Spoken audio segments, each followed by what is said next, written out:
You're in a good place now. You are listening to Perspectives with Ashley Berges.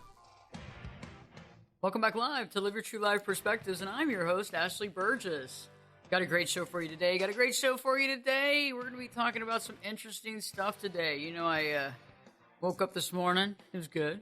I woke up this morning, and it was interesting because I have a tendency of trying to work on not doing this, but I think many of us do this. We get up in the morning, we start looking at social media, and we start checking out what happened the night before. What did we miss? What are some of the things that we missed the night before? And it's interesting because, well, I'm telling you, it's, you know, I find that Facebook debates are really a microcosm of our world. Okay, so I don't know, some of you might not be on Facebook. I think some of you are. Anybody that knows about the show knows that we are actually, we always do a Facebook live feed during the live USA Network show. We do a live feed during the USA Network show. And so if you are on Facebook, if you want to find me, you can find me. I am here on here. So it's interesting because I was looking at it, and one of the biggest, I think, dividers that we have right now is obviously how we feel about COVID, how we feel about spreading the germs, how we feel about wearing masks, how we feel about not wearing masks, and the list goes on, right? And so it's like, it's interesting how a lot of us have ideas and thoughts and theories about things. Some of our ideas are the same as other people's ideas. Others are not the same. Some of us feel as though our concept is better than the other concept. Some of us feel as though our idea is better than other people's ideas. And I feel that a lot of times we feel as though if we just provide the right information, if we just provide a needed piece of information, if we just provide a factual piece, it'll change the minds of other people. And maybe they'll wake up to what we know as our truth. You know, I found that throughout life, even before Facebook and social media ever existed, we have our opinions. We believe in our opinions. We want other people to believe in our opinions. We want other people to see our reality. And it's interesting the links that we'll go to fulfill that. Now, I found, though, throughout the work that I've been doing, I found that, quite honestly, most people will not change their idea. They will not change what they believe in. And they won't even acknowledge the fact that whatever you're saying may have some credence. Because think about it. It takes somebody with real, actual concept or perspective to actually take into consideration what you're trying to present. And I've realized that, you know, the truth and reality has always been in that gray area, right? You know, it's not in the black and white, it's in the gray. So it's like somewhere in the middle is the truth with whatever we're dealing with for any single situation known to man. I've realized that, you know, when you hear a story and somebody tells you something horrible about somebody, you know that there's something in the middle there. There's something that's being left out. Is it all bad? Probably not. Is it all good? Probably not. You know, when you're listening to two people talk about something that happened separately, and then you try to piece together what really happened, always very interesting stuff. Always very interesting, right? Because it's like, well, what really did happen? What really did happen? And you kind of piece it together, and I become kind of like a sleuthy type person where I can kind of piece together what I can get this piece and that morsel and this piece and that piece. And then I start thinking and figuring out a little bit in the gray area of reality. And what I've realized, though, is that when we're dealing with anything, especially nowadays, especially political, especially COVID, especially all this stuff, we realize that people have extremes. And I've realized recently that these extremes have taken over Facebook as well. And I've realized that a lot of people must not be getting much sleep at night because actually, you know, when you look at the timestamps on some of this stuff, I don't think a lot of these people sleep at all. And it's like, at what point in time do we stop doing this? At what point in time do we realize that, yes, indeed, I might have a theory. I might have some ideas that I think are relevant.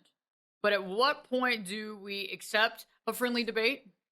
At what point do we accept a friendly debate? At what point do we feel, honestly, that our perspective could help somebody?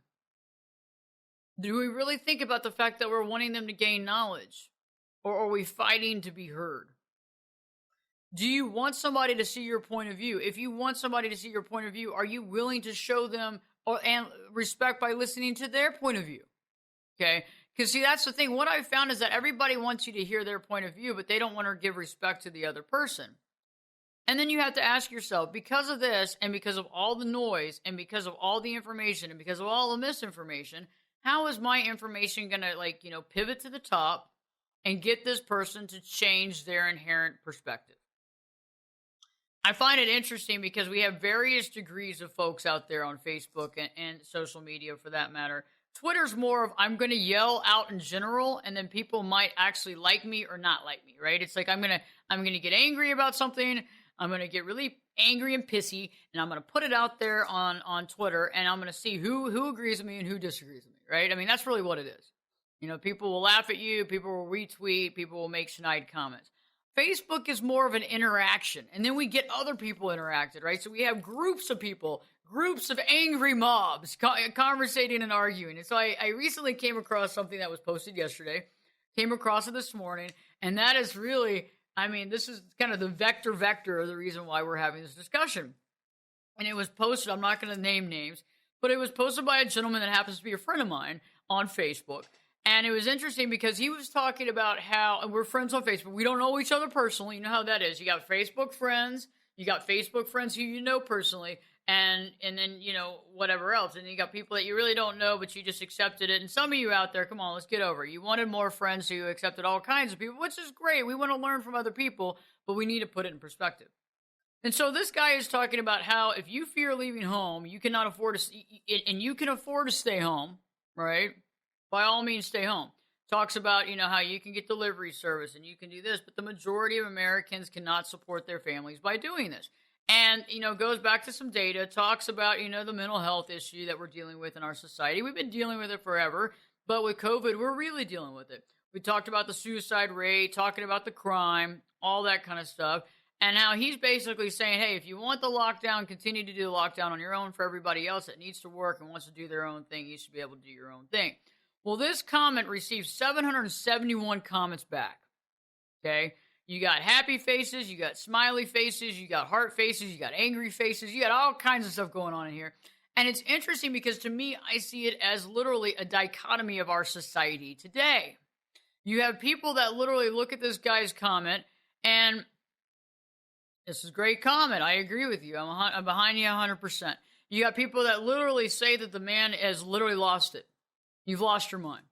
And it's interesting when that happens, too, is that, people start pushing this agenda of how this person is completely whacked. And they go through all this process, not arguing the facts or not arguing what he's really saying, but really kind of trying to find fault within him to discredit his character, right? Because that's what we do in this society. That's what people do, is that instead of arguing the actual argument, the quickest way to cut someone down is to make fun of them or judge their character. Okay, so if we can villainize somebody, right? If I can villainize somebody very quickly, I can eliminate that person straight up. And I think we've seen that on social media across the board. I think we've seen that in presidential elections. I think we've seen that in Senate elections. I think we've seen that on a lot of things, right? We've even seen that in local school board elections.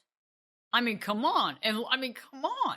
If you can villainize somebody and make them the bad guy really quick, and have other people, see them as the bad guy, then you've discredited this person no matter how smart they are, no matter what genius level they are, and they might not be a genius at all, but no matter what they bring to the table, we've villainized it, we've shut it down, it's over. Okay, so a whole group of people will look at this person like they're crazy, patsy, whatever else, but you'll have some people that still follow this person. Then you have the folks that regurgitate whatever they've been told, which I always find is very interesting, the regurgitation process, right? We're going to regurgitate what we've been told, and we know exactly the source of the information they got it from. And those are the people that I find quite scary. Because I feel that if you have the ability to make up your own decision based on reasoning, okay, that's a big one. Logic, that's a good one too. Knowledge and investigating knowledge, right? So it's not like I just went to one piece. I didn't go to Facebook to get my news today, okay? I didn't go to Twitter to get my news today. I didn't go to Fox to get my news today. I didn't go to CNN to get my news. Okay, we got to get smarter, guys. Okay? Because I don't really know where you're finding the news at. Okay? I can't sit there and tell you. I cannot really endorse one group right now I'm still looking, and I'm waiting. I mean, if you want to come with me with an endorsement for the news, I'll look at it, and if I feel like endorsing it, I will. But what I found is that a lot of times we're telling people's perspective. Okay, we're telling people's perspective because we don't have all the knowledge, we don't have all the facts. In order to tell the truth and to tell something that would be considered news, it would have to be the complete truth, the factual truth, based on knowledge and information completely compiled by multiple situations, having that documentation and being able to present that to the public. Now, we don't have that right now. And so what we have is a lot of people making a lot of snap decisions. We have a lot of people making their choices based on emotion. Okay? Emotion is a big thing right now, right? Emotion. I feel overwhelmed. I feel stressed out. I feel angry. I'm mad. I'm mad at the system. I'm mad at the people running it. You know, they're the reason why this is happening. Okay, let's step back because emotions really never gotten us in a good situation. I don't remember the last time that I made a decision based on emotion that really worked for me. Okay, I don't know about you. I think that you'd have to agree with me. When was the last time that you had massive amount of emotion that you made a good decision? Never?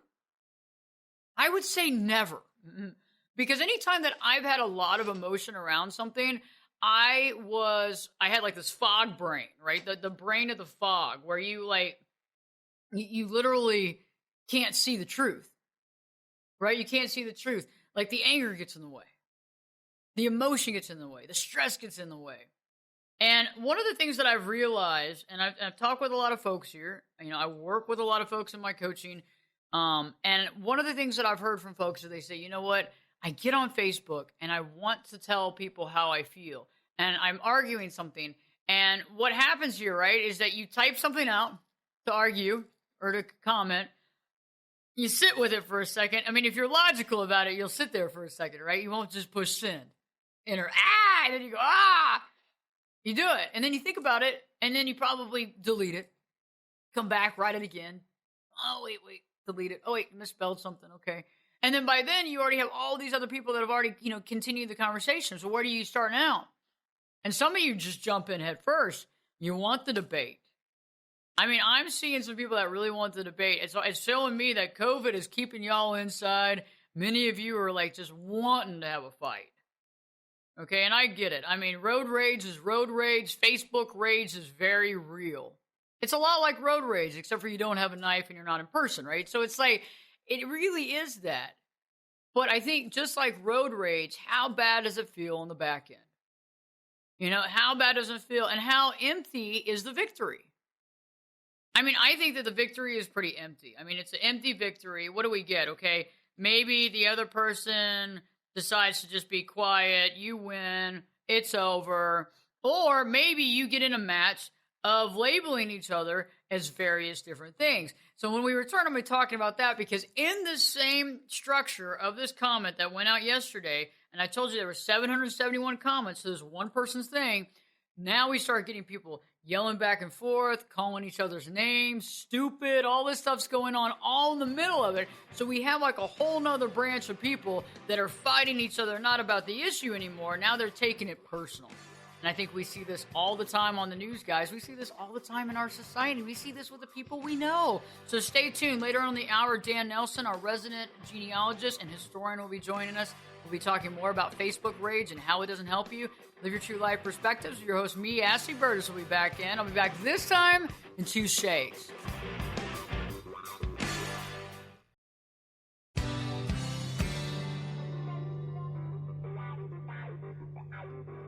Get in here. You're listening to Perspectives with Ashley Berges. Welcome back live to Live Your True Life Perspectives, and I'm your host, Ashley Berges. Wow, we're talking about Facebook rage today and how Facebook rage is literally a microcosm of our society. It's really what our society has become. Okay, you have the groups of people that are speaking their truth. You have the groups of people that want other people to know their truth. You have the argumentations. You have the fights breaking out, right? You have the fights breaking out, not even talking about the issue. Okay, the issue's 5 blocks away. There's no talk about the issue. We're not talking about any issue anymore. Now we're just calling each other names. Then you got the other people telling those people to stop and to get off the thread and to leave this alone. And then you got other people egging it on. It's like back in school when somebody started a fight. You're like, yeah, fight.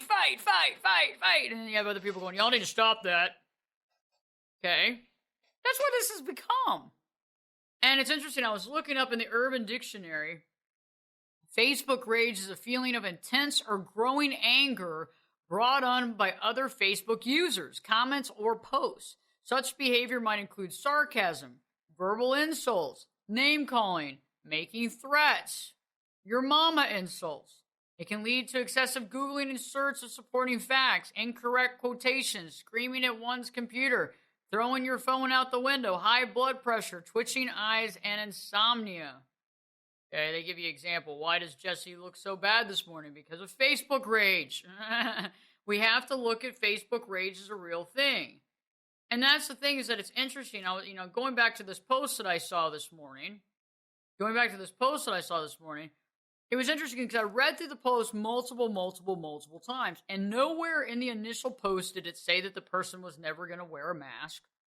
Nowhere in the post did the word mask show up. Okay, so I looked through it. I mean, I'm doing fact checks here. Okay?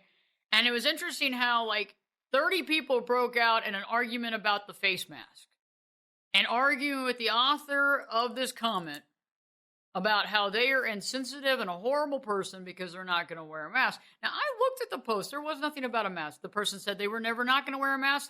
There was no word of mask or wearing face, anything, nothing. So where do we get this? This is where I feel like our news is, right? It's like a red herring. It deflects us from the reality. Somebody says something, and then the news reports X, Y, Z. And then we get on this freaking other tangent all the way down over here, right? And so they're arguing this tangent, but we're really not arguing anything that had to do with anything. Then you got folks that actually, read it. The few and far between really read the post multiple times. See, that's the thing, is that few and far between read the post. They got an idea of it, just like most people get an idea of something. They read 2 lines and they move on. I think it's just horrible how our society has become so... I think it's really environmental ADD. I think it's environmental attention deficit disorder. I think it's environmental and electronic. Okay? I think that electronics, phones, aka phones, computers, pads, all that stuff has created this world of everybody reads a little bit and thinks they got it. They don't. You didn't get anything. I mean, the worst thing about texting nowadays is if you ask more than one question in a text, you're not going to get it answered. They're not going to read it. You get the last thing you put in the text is the only thing that's going to be responded to. So you can sit there and say, hey, by the way, so-and-so's funeral's tomorrow. It's going to be at XYZ time. Oh, I'm eating I'm eating a casserole right now. And, oh, did you buy any face masks online? Oh, yeah, I got some at Etsy. That's all you get back. Nothing about the funeral, nothing about what you ate, but you got some at Etsy. And you're thinking and assuming that you didn't get the food at Etsy. You're thinking that they must have gotten the face mask because there's no clarity. And it's interesting how our society has become that way. And then it's interesting how some people decided that it's better for them to just fight every single person on the planet. Okay?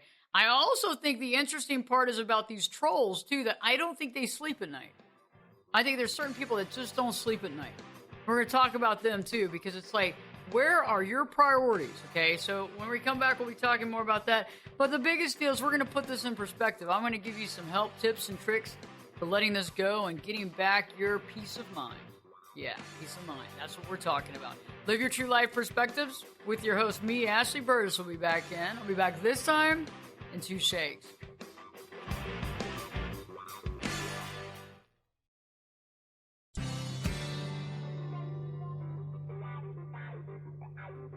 Turn it up and jump in the deep end on Perspectives. Now, here's Ashley. Welcome back live to Live Your True Life Perspectives, and I'm your host, Ashley Berges. So on today's show, we've been talking about how Facebook rage and the Facebook arguments and debates are literally just a microcosm of what we got going on in our society today about every single level of every single thing. You have people that start the argument. You got people that stir the pot. You got people that try to add their facts in. You got people that want to change people. You got people that don't want to listen to other people. You got people that literally, I'm not going to listen to you, but I'm going to post all this stuff. We got little arguments and fights breaking out, right? Fights breaking out about other things. Fights breaking out about things that are personal. People changing it. People fighting with each other, calling people names. You got all that stuff going on one post on Facebook. And, I was recently watching this post, and if you're just tuning into the show, I was recently going to post this morning, woke up this morning. Yeah, you know what? Don't do that. Okay? Do as I say, not as I do. No, seriously, I'm really working on this to not do that. I've been trying to work at not getting up in the morning and looking at social media immediately. Not always going to make you happy. I'm going to tell you that. It's like putting on the news immediately when you wake up. Probably not a solid idea. But it was interesting. I was looking at this post, and it was in a group. It wasn't a personal. It was a post that was made in a group, and then people were all commenting on this post. It's all about COVID, and people can go. They can stay home if they want to stay home, but the people that want to go to work need to go to work, and they need to open up the country and get it over with by now. And, wherever you stand with that is wherever you stand right there. We're not arguing where you stand with that, okay? I got my thoughts. You probably have your thoughts. I'm not trying to convince you of how I feel. Okay. That's one thing that I don't do in this show is I don't ever convince you of how I feel. I give you the evidence, the information, the perspective to ask yourself, how do you feel about it? Because that's what it's all about, right? So it's interesting. I was looking at the different arguments that were that were happening within the group in a subset group. So you had people that were breaking out into these arguments, and then you had other people that were calling each other names. I have never seen people call each other such names in my life. I mean, it gets pretty bad.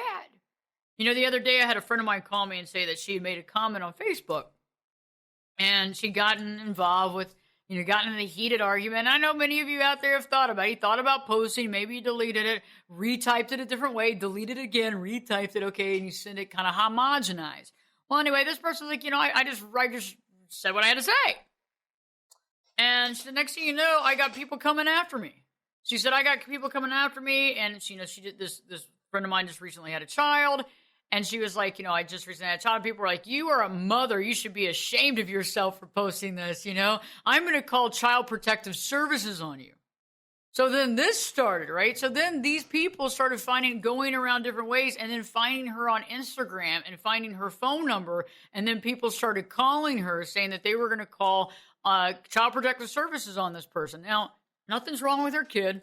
She's done nothing to the kid. She made a political statement on Facebook that had people claiming that they were going to make up child abuse to Child Protective Services to get this child taken away from their household. All because of this post. Now, guys, things are getting out of control, okay? When you can actually jeopardize somebody's life in that way and take that and really go overboard and even say, I'm going to have your kid taken away from you by Child Protective Services. That's a line that just should not be crossed. I mean, yes, if the child is being abused, yes, obviously there's a reason for Child Protective Services. But when it's not, see, this is where we're going here in society. If I don't want to hear what you have to say, I'm going to put you down. I'm going to say I'm going to kill you. I'm going to go find where you live, or I'm going to make your life a living hell. And this is really happening in our society today. It's really happening. And my thing is, I don't want to get involved with any of this, okay? But I also don't want to step back and not say anything. But I've realized there's two sides to every story. There's 100 million sides to every story. And I've also realized that if I get into a screaming match, a typing screaming match on Facebook, it's not going to bode well for my feelings. It's not going to bode well for my mental health, my mental wellness. And what else have I been doing with my life? It is going to waste my time. And it's going to raise my blood pressure. It's going to cause me anxiety and stress. And I'm probably going to have to go to my MD or my general prac to go get something for my anxiety level because I can't stop debating on Facebook. And so what I'm talking about today is that we have to put things in perspective.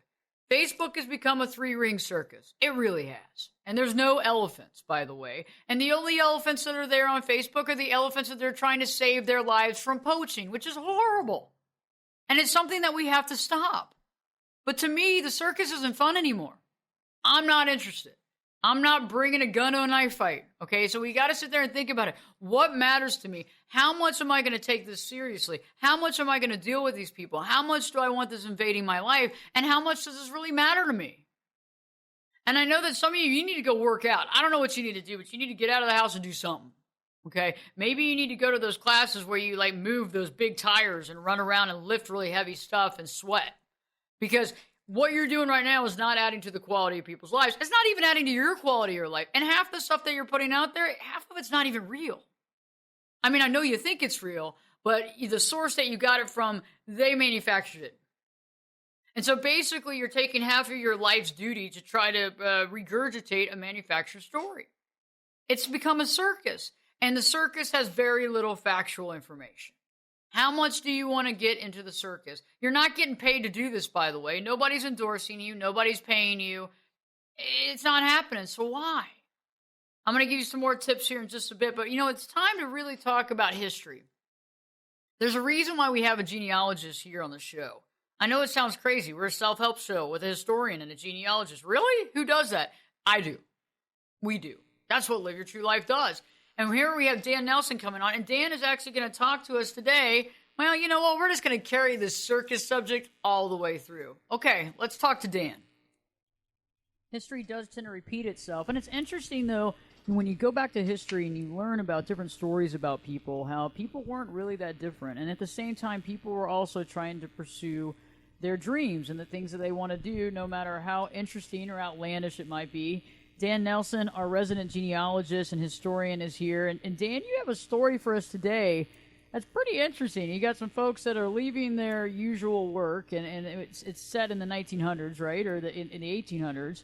And it's interesting because some folks are making some major changes to their life, and they're doing something they've always dreamed about doing, and we're talking about circuses. Tell me a little bit more about this. Yeah, this was an interesting story. This guy named Vernon Pratt, he lived up in Hugo, Oklahoma, and he started a grocery store. And keep in mind, grocery stores weren't like you walk into Walmart today. They were rather small ones. Here's actually a picture of his grocery store.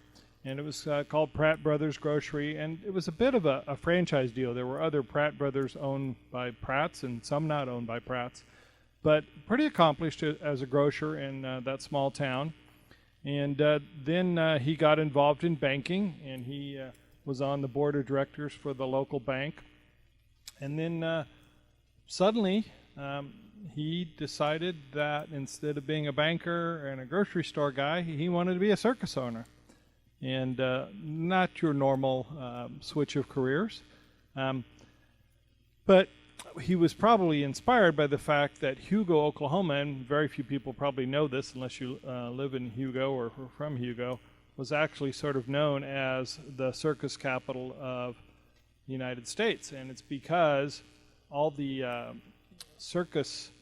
traveling circuses, as many as 22 of them made their winter quarters in Hugo, Oklahoma. And the reason they did that is when you stop for the season and you're going to go back out next year, you want to be near the middle of the country, so Oklahoma is certainly the middle. You don't want to be too far north where you can't get out because of the weather, or you have to deal with freezing conditions for the people and the animals. So Hugo sort of became that place. It was very flat, which was also important when you're setting a circus down. So he had seen these circuses as a kid and as an adult, and he said, you know what? I guess I got enough money. I want to start my own circus instead of be a banker and grocery store.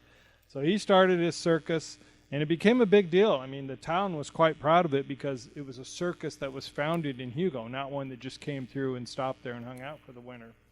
And so the whole family got involved in it. I mean, he became sort of the elephant trainer guy, and then his daughters, one of them was the one that would do the trick horse riding and those kinds of things. The other was an aerialist, and they sort of took turns at these typical circus acts that, you always think, oh, when you go to the circus, oh, that one's from Russia, or that one, their whole family did it for 10,000 years, or whatever.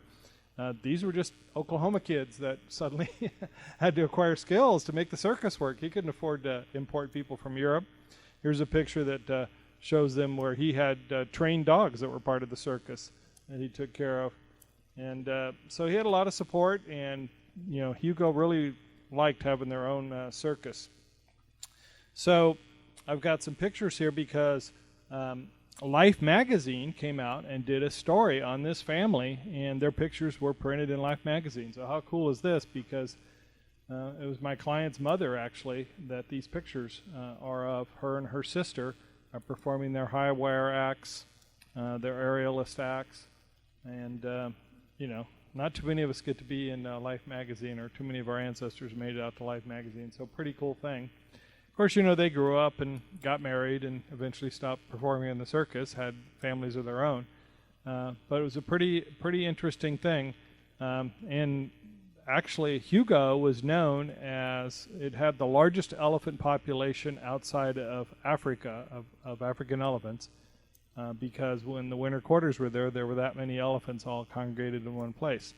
So today, as we all know, circuses have changed a lot. There aren't that many traveling circuses, and elephants are out of the act. So it's probably not quite the mainstay of Hugo that it might have been back then. It may not be bringing in as much hay for the winter.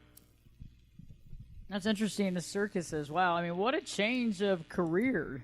It really is. I mean, because my day job before I got into this was I worked in services to retail. So whenever I read about grocery stores and starting up, it's always interesting because it was a fairly new thing. These small chains, and so it was quite an accomplishment to do that and then become a banker, and then just to set that all aside and say, you know what, I want to go have fun. And I mean, that's as crazy as an executive in the business world becoming a genealogist. I mean, who does these things? I know, who does this? It's interesting, though, I mean, how you can, follow your dream and do something. And especially with having a family involved is pretty cool, too. Yeah. I mean, a lot of people do these crazy things, and their family's like, leave me out of it. Exactly. Leave me out of it. Now they all wanted to get involved, and they were all part of the act. Yeah. Which makes it even more fun. Yeah, it was a really unique story that, I'm sure they cherished the fact that they had that opportunity to do it. I'm sure there were days they didn't want to get up early or stay up late or practice, just like all teenagers. But in the end, they had a good time with it. And they wouldn't have done it for so long if they didn't enjoy it. So whether it was the physical activity or the applause from the audience, that could be a big driver. That's true, and it's interesting. I think that there's a lot of folks out there, y'all want to follow your dream of something, and it doesn't mean that you have to completely quit your day job, but it's like finding that, I don't know, that je ne sais quoi, that thing, like I'm going to do it, I'm going to try it out, I'm going to check it out, and it's not about winning or losing, it's not about failing or succeeding, it's about doing something you really like and experiencing it and not looking back with regret. Yeah, and I think you talked a couple weeks ago when we were together on the show about just taking those baby steps to start to go towards that direction. So read a book, read an article, and maybe put up a little Post-it note that says to do it. And then you pull that Post-it note down when you did it, and then take another step, because we all have dreams, but if you don't take any steps to them, the only time you get to visit them is when you're asleep. It's so true. It's so true. So I think Dan has helped us to all say that, hey, if there's a dream that's there, if you want to write a book or you want to do something or you want to build something or invent something or whatever, it's time to do it. Check it out.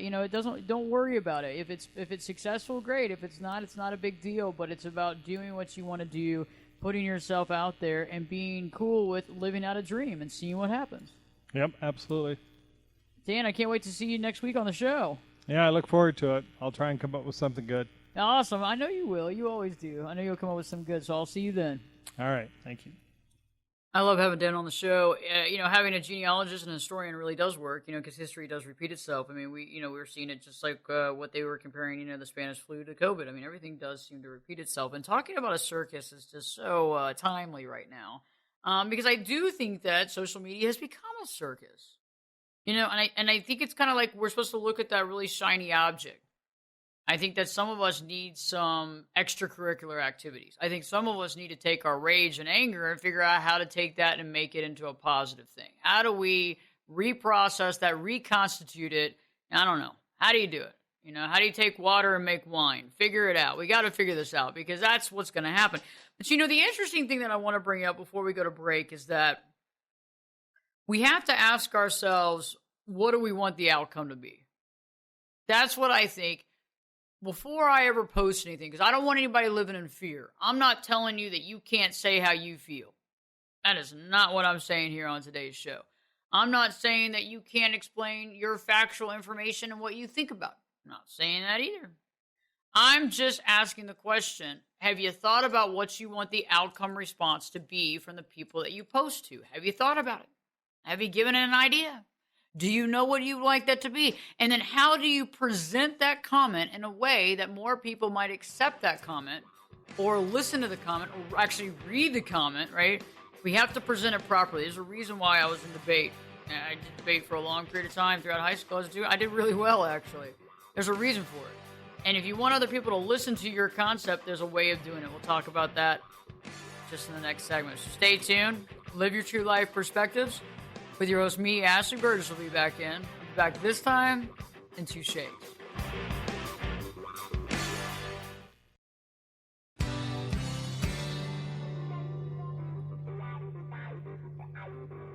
This is Jake Busey, and you're listening to Perspectives with Ashley Berges.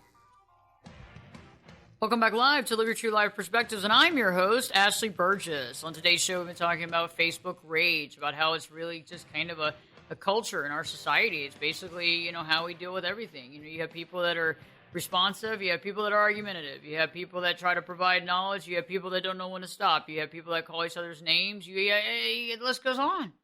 The little fights breaking out. Bigger fights breaking out. People getting crazy and trying to find people and locating them and going to their house.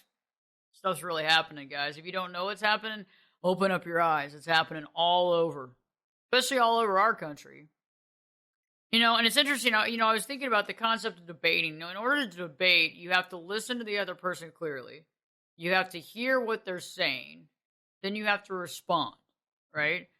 And in the response can't be angry, full of rage. The response can't be full of name calling, and it can't be reaction.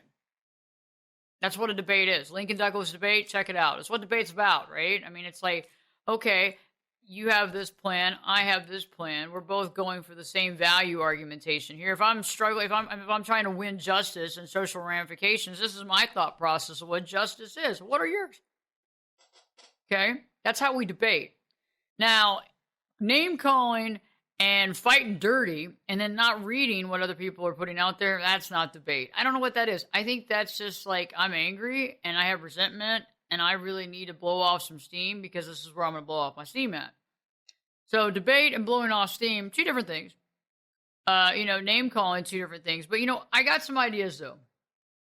If you feel compelled to do this, I really want you to ask you, though, what do you want to get out of it? What's the reason for it? What do you want out of it? Think about that, the end game, before you ever write the first comment. Think about end game before you ever write the first comment, right? This is long game, not short game. Long game, not short game.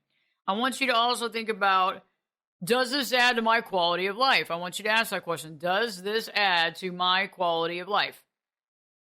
And if it does, great. That's awesome.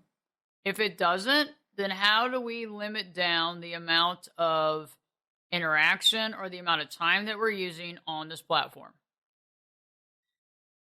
Also, if you're beginning to get angry about what you're reading, you may want to start looking for groups of people that actually believe in what you believe in. I've realized that there are tribes for everybody. If you want to find someone that actually believes in what you believe in, you can easily find it on social media. You can easily find it on Facebook. And you can actually integrate in that group. You'll be able to comment in the group freely. People will probably, friendly debate you on small little subsections of that comment. But, you're not going to have an all-out brawl. I also think the other thing that you want to think about is, finding those communities that you can thrive. And thinking about, even if I win this, is this a real victory or an empty victory? I've realized that most people aren't going to change their thought process or logic based on anything that is said. And honestly, too, it's funny. It's like when you do actually get somebody interested or connected, usually what happens is they won't ever remember that you were the one that gave them the information. Okay? That's just the way life is. They won't ever remember that you gave them the information, and they're sure the heck not going to give you credit for it. So again, another thankless victory. And I think we really need to think about that, because I can think of other ways to use my time, but I am not downplaying anybody that wants to do this. I'm just saying, use your time wisely. And the last things that I want to discuss today is just saying, hey, what I've realized is that a lot of times we take a lot of things really serious that aren't that serious. We need to put things in perspective. If you have a good beat on things and you're feeling good about it, why do we have to convince others that we're right? And the other thing, too, is that I'm going to tell you one thing, is that there's a lot of people out there that probably side with what you're saying. There's just a lot of people that don't want to say it. There's a reason why they call this the silent majority. There's a lot of reasons for it. But you need to let that go as well and say, okay, I'm okay with the fact of me believing in my own thoughts. I'm okay with me getting the knowledge that I get, and I'm feeling good about the sources of knowledge that I have. You've also got to connect with your gut and your reasoning and believe in what you believe in. But I've realized one thing. I'm not going to believe in a doctrine. I'm not going to believe in a law in stone. I like it because my theory is I can always change and augment what I believe based on the knowledge that I receive. A learning person and a wise person will change and augment their philosophy over time based on knowledge they receive. That's what we call learning. It's an ebb and flow. We learn, we get. It's up to you. I enjoy doing the show live. Been doing it for so long. It's awesome. So glad to be here. I care about you, the Live Your True Life listener. You're amazing. Keep being amazing and do what you want to do and get your truth out there. Stay tuned. We'll be back next week and Live Your True Life Perspectives with your host, me, Ashley Berges. I'll be back this time. Free shakes.